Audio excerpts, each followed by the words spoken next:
राधे राधे दोस्तों। और मेरे चैनल XYZ कहानी में आपका एक बार फिर से हार्दिक स्वागत है।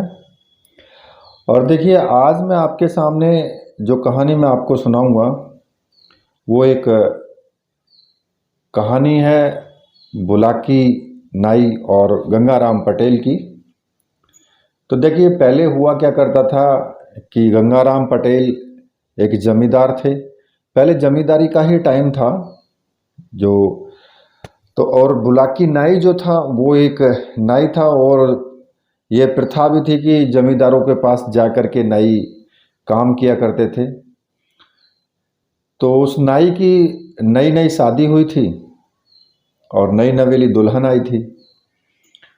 तो गंगाराम पटेल का मन हुआ कि भाई गंगा स्नान के लिए या फिर घूमने के लिए चलें। तो गंगाराम पटेल जी ने नाई को बुलाया और कहा कि भाई नाई, तू मेरे साथ चल। तो नाई ने कुछ अपनी मजबूरी बताई, लेकिन उसका जो लड़का था उसको कह दिया, तो उसकी नई नई शादी हुई थी। तो वो जाने के लिए तैयार तो नहीं होता, लेकिन फिर भी उसने एक शर्त लगा दी कि अगर मैं तुमसे रोज एक अपने प्रश्न का जवाब पूछूंगा, अगर आपने उत्तर सही नहीं दिया तो मैं वहीं से वापस चलाऊंगा। शर्त तो इसलिए लगाई थी कि एक दिन अगर जवाब नहीं दे पाए तो मैं वापस आ जाऊंगा। तो फिर ठीक है, वो चलते चलते एक जगह पहुंच गए।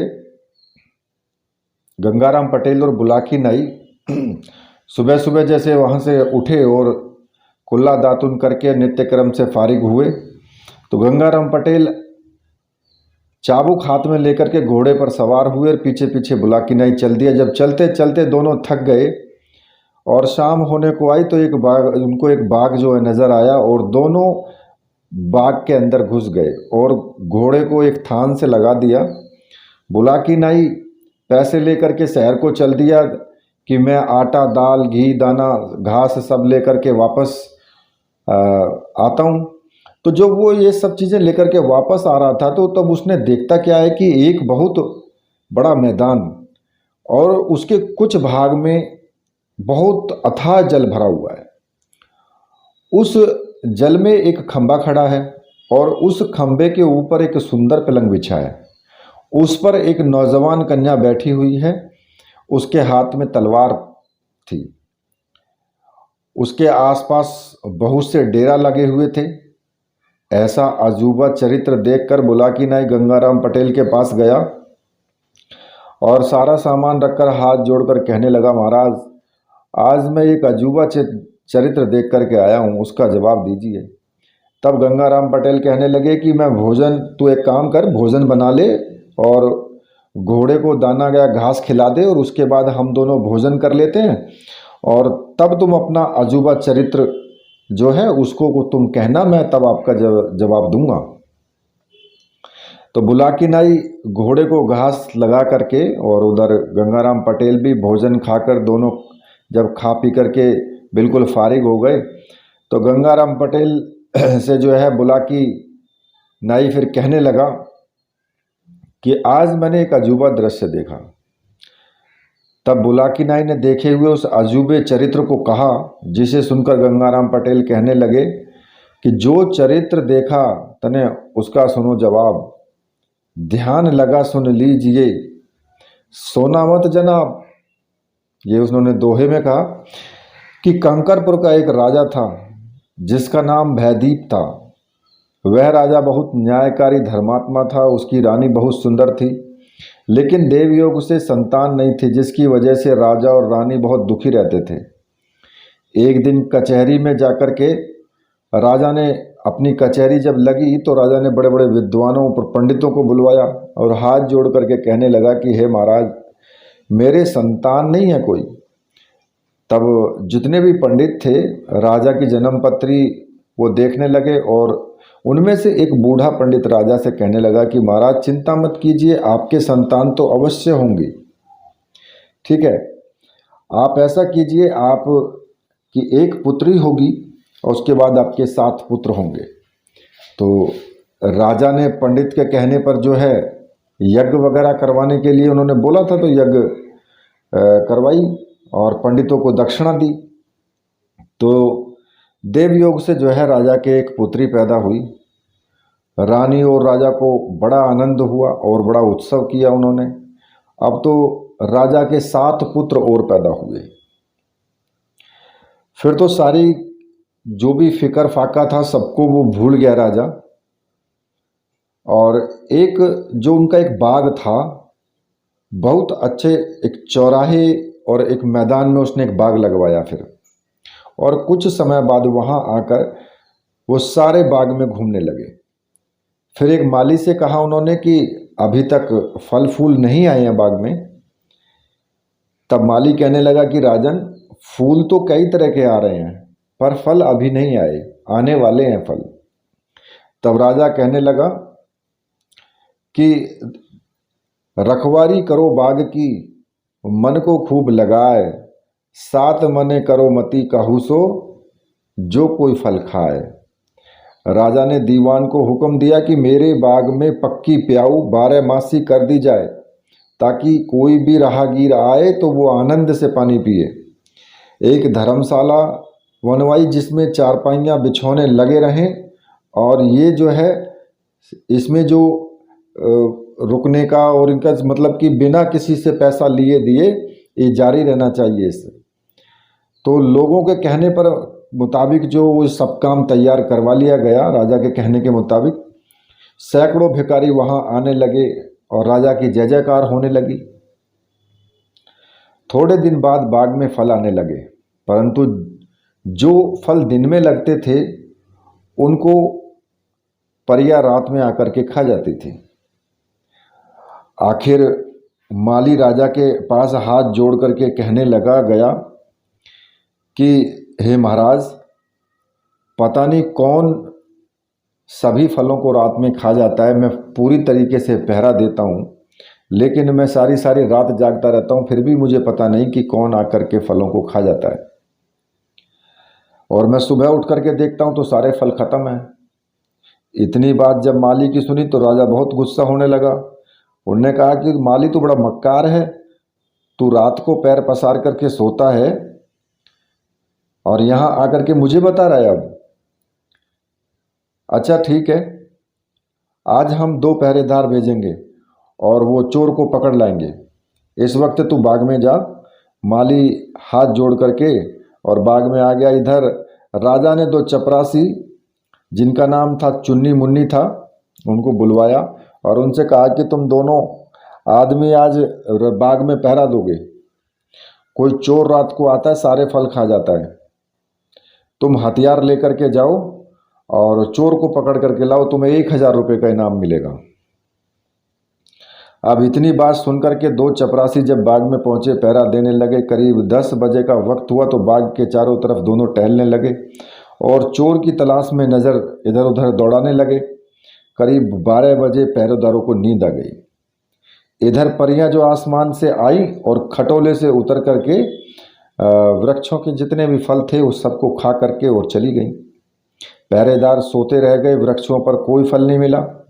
पहरेदार सुबह विचार करके ही इस बात को सूझ गए कि राजा को जाकर के अब क्या बताएंगे।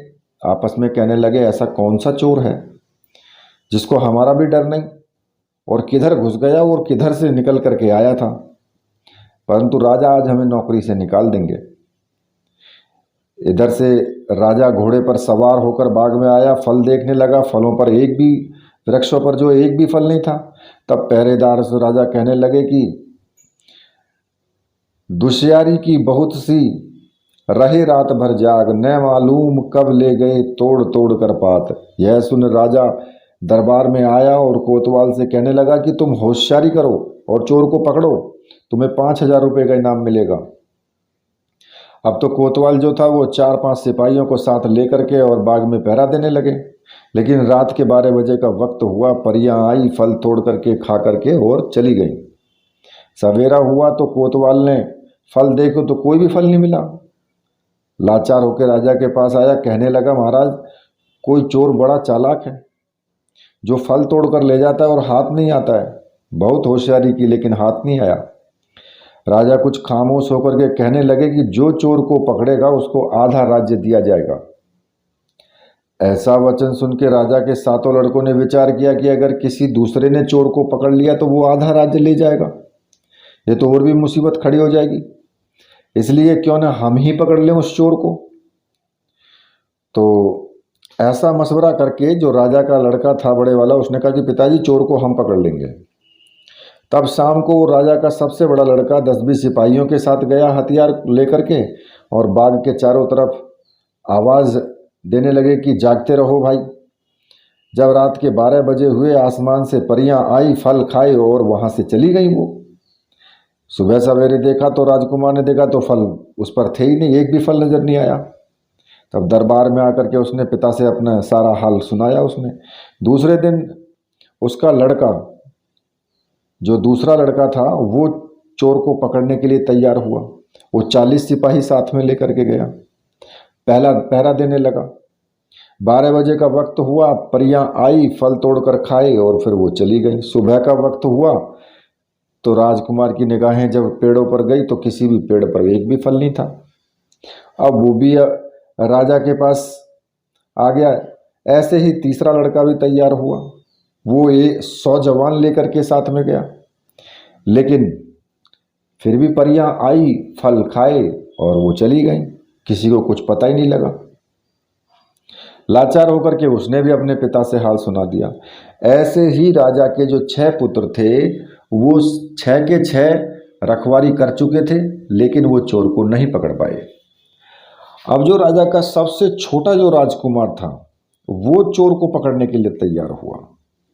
तब राजा कहने लगा कि बालक बुद्धि अजान तू, सुन बेटा धर ध्यान, चोर न पकड़ा जाए कही हमारी मान।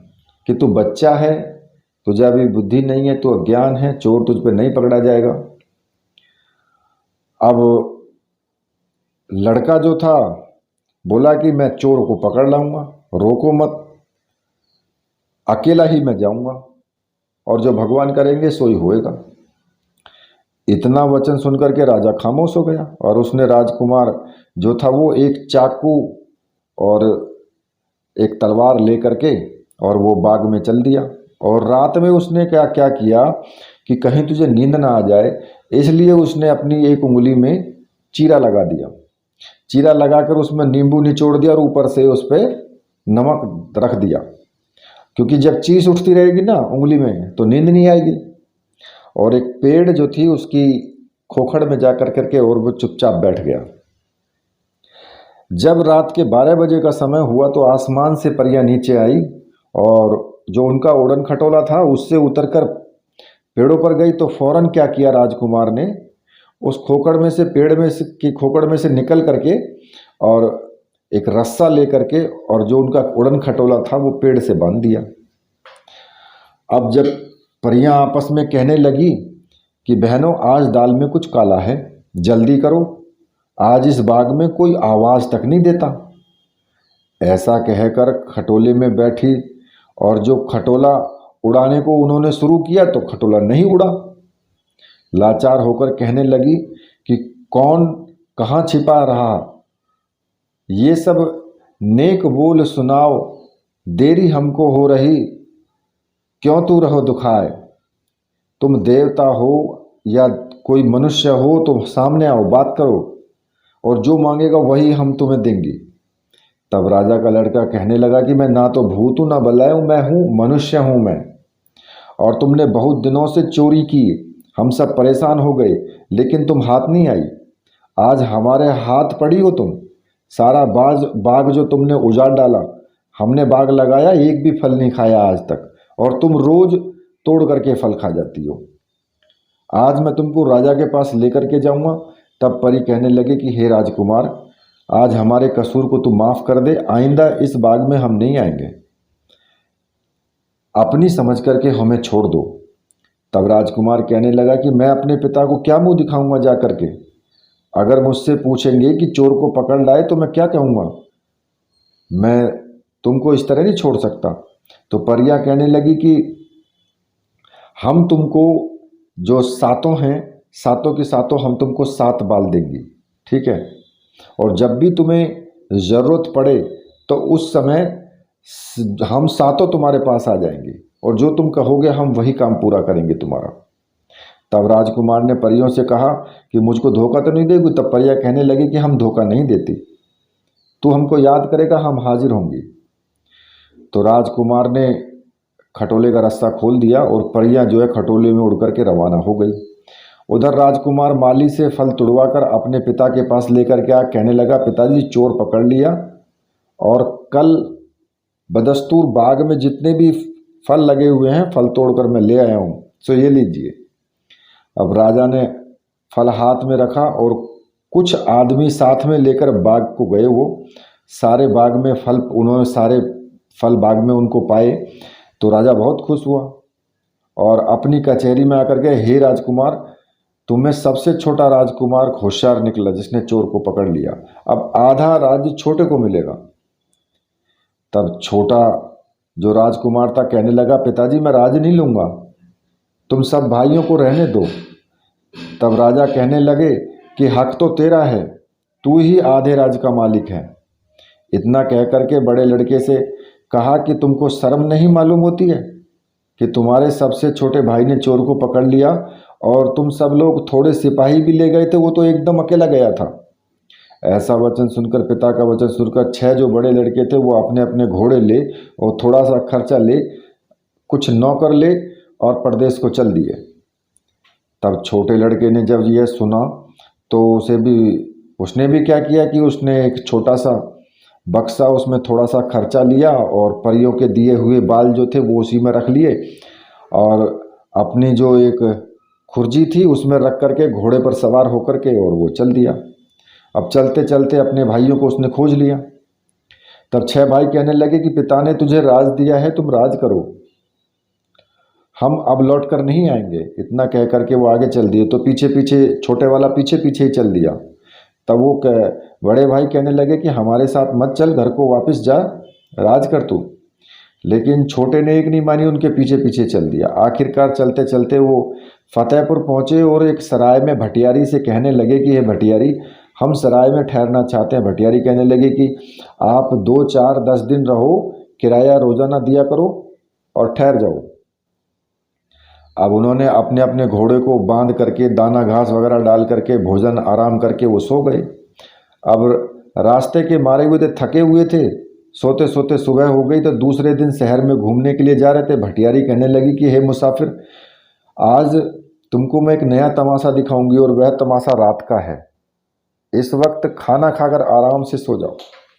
भटियारी के कहने पर मुताबिक खाना खा के वो आराम करने लगे। सो बुला की नाई फतेहपुर के राजा की राजकुमारी थी जिसका नाम लक्ष्मी था।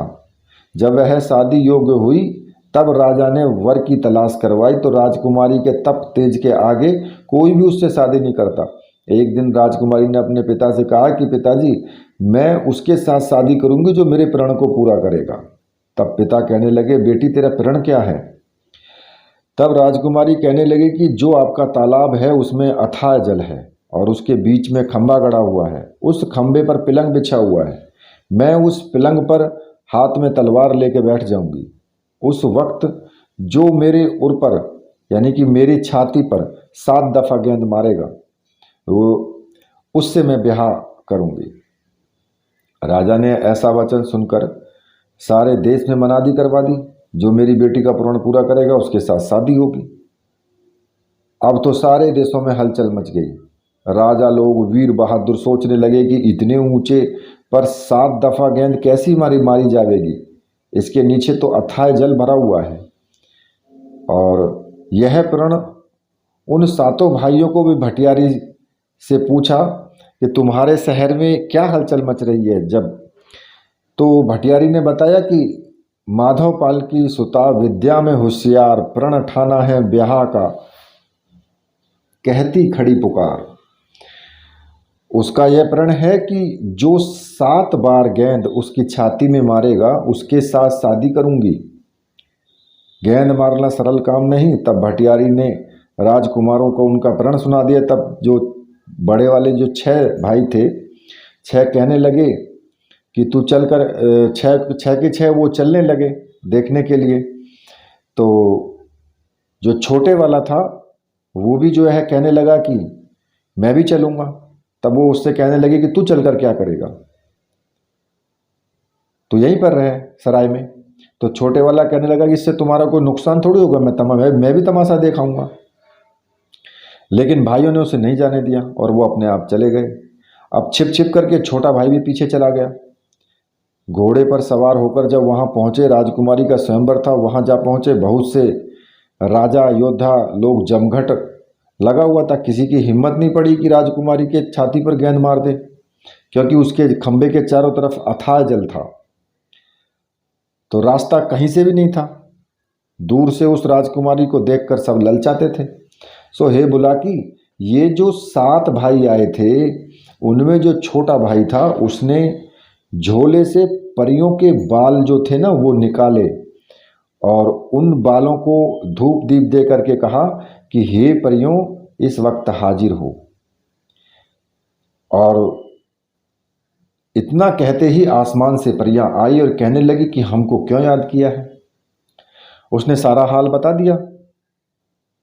तब उन्होंने एक काला उड़ता घोड़ा और काले रंग के वस्त्र राजकुमार को फौरन ला करके दिए और उस घोड़े पर छोटा लड़का उन 5 कपड़ों को पहन करके सवार हो नाचता हुआ स्वयंवर में गया और सब राजाओं की निगाह उस छोटे राजकुमार पर थी। वह घोड़े को नचा नचा कर राजकुमारी के बराबर जाकर गेंद उसके छाती में मारने लगा और फौरन वहां से मार करके रवाना हो गया। सराय में सबसे पहले आ गया और वहां पर आराम करने लगा। उसके बाद उसके 6 भाई वहां से आकर के सराय में आए, आराम करने लगे। आपस में कहने लगे कि जिसने राजकुमारी के छाती में गेंद मारी थी वह कोई राजकुमार मालूम होता है। देखो कैसा स्वरूप और चतुर था।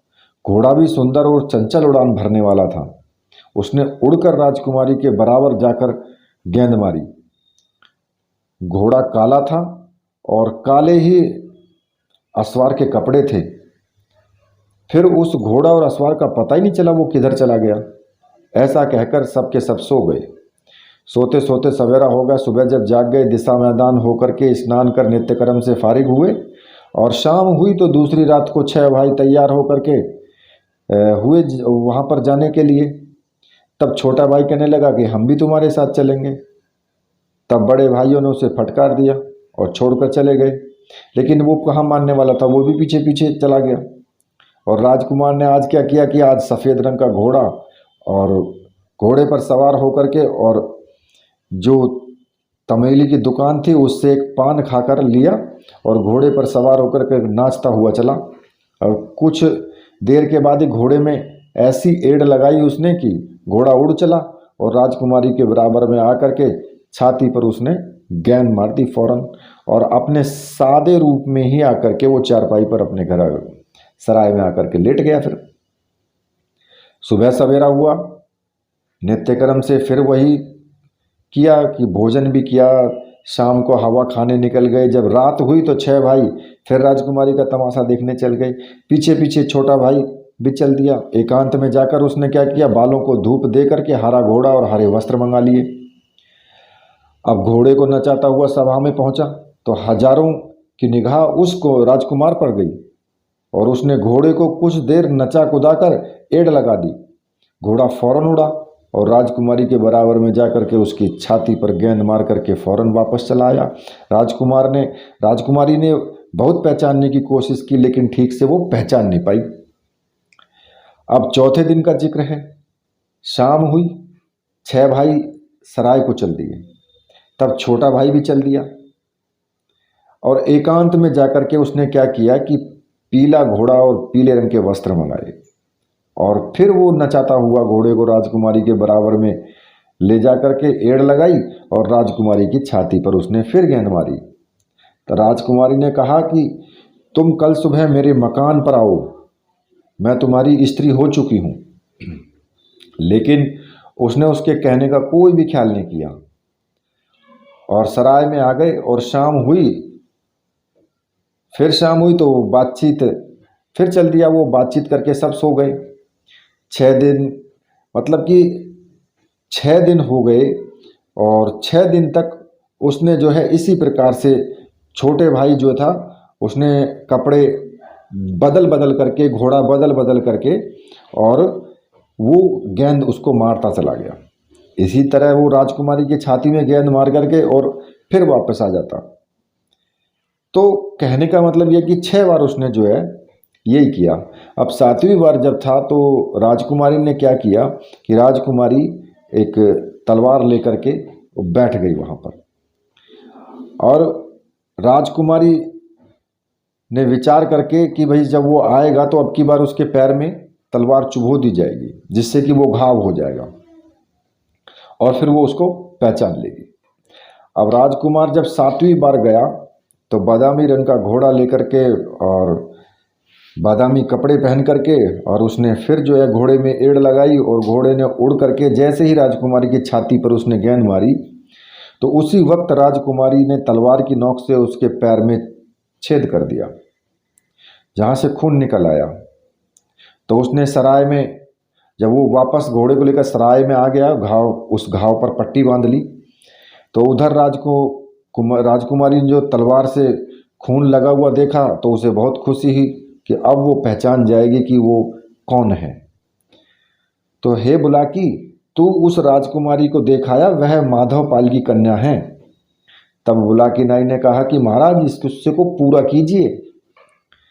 तो पटेल जी कहने लगे कि ये बुलाकी, राजकुमारी ने उसको पहचान करने के लिए सारे नगर में भोजन का निमंत्रण दिया, पंगत बैठ गई, परंतु कोई जख्मी लंगड़ाता हुआ नजर नहीं आया। राजकुमारी सिपाहियों से कहने लगी कि अब कोई बाकी तो नहीं रहा। तब सिपाही कहने लगे कि 7 जवान सराय में रह रहे हैं। तब राजकुमारी ने कहा, अभी जाओ और अपने साथ उनको लेकर के आओ और भोजन कराओ उनको। तब शहजादे कहने लगे कि कहाँ भूप से काम है, सुनो सवार सुजान, हरगिज हम नहीं जाएंगे, हम परदेसी जवान। तो उन्होंने मना किया राजकुमारों ने कि भाई हम नहीं जाएंगे। तो सिपाहियों ने कड़ा आदेश दिया। तो ये सुनकर के सातों भाई पोशाक पहन करके चल दिए। छोटा भाई जख्म की वजह से धीरे धीरे चलने लगा। तब बड़े भाई कहने लगे कि अरे तू लंगड़ाता हुआ क्यों है। छोटा भाई हंसकर बोला, जब रात तमाशे से वापस आया तो पैर में लकड़ी चुभ गई, इसके दर्द से लड़खड़ा रहा है। इतनी सुनकर सब भाई धीरे धीरे चलने लगे और शहर को देखते हुए राजमहल में जा पहुँचे। राजकुमारी गौर से देख रही थी कि कहीं गेंद मारने वाला नज़र पड़े। इतने ही में उस पर नज़र पड़ी तो वह जिगर में समा गया। उसने उसको पहचान लिया। राजकुमारी ने अपने पिता को बुलाकर कहा, पिताजी ये परदेसी 7 जवान आए हैं, उनको मैं स्वयं अपने हाथों से भोजन जिमाऊंगी, इनको आगे वाले चौक में बुला लीजिए। राजा ने फौरन ही 7 जवान चौक में बुलवाए और उनकी कार्य अनुसार उनको बिठाया और कहा कि आप भोजन पा लीजिए, हमारे यहाँ सारे नगर को निमंत्रण है। जब सब लोग भोजन पा चुके, सिर्फ आप लोग ही बाकी रहे हैं, तब राजकुमारी ने उन 7 को भोजन कराकर जब जिम कर वो उठे तो सबसे छोटा लड़का जो राजकुमार था वो लंगड़ाता हुआ उठा। तो फौरन शहजादी ने हाथ पकड़ करके कहा कि प्राणपति आप कहाँ जाते हो, आपने मुझको 7 दिन धोखा दिया है। तब शहजादा कहने लगा कि किसको रही तू पकड़ कर, किसने दई बहकाए, क्या हो गई तू बावरी, सुन ले कान लगाए। तो तब शहजादी कहने लगी, मैं बावरी नहीं हूँ, आपने ही 7 बार मेरी छाती में गेंद मारी है, मैंने अच्छी तरह पहचान लिया है, आप पैर की पट्टी खोलिए, तलवार का जख्म होगा। यह सुनकर 6 भाई बाहर आए और पट्टी शहजादी ने खुलवाई तो घाव था और घाव उसमें मिला। यह खबर राजा को मिली तो उसके साथ शादी कर दी गई। तो हे बुलाकी नाई, तू उस राजकुमारी को देख करके आया है, यह सब वृतांत मैंने तुझे सुना दिया है। तो दोस्तों ये कहानी अगर आपको पसंद आई है, आपको अच्छी लगी है, तो चैनल को सब्सक्राइब कीजिए और कहानी को लाइक और शेयर कीजिए। इसी के साथ राधे राधे।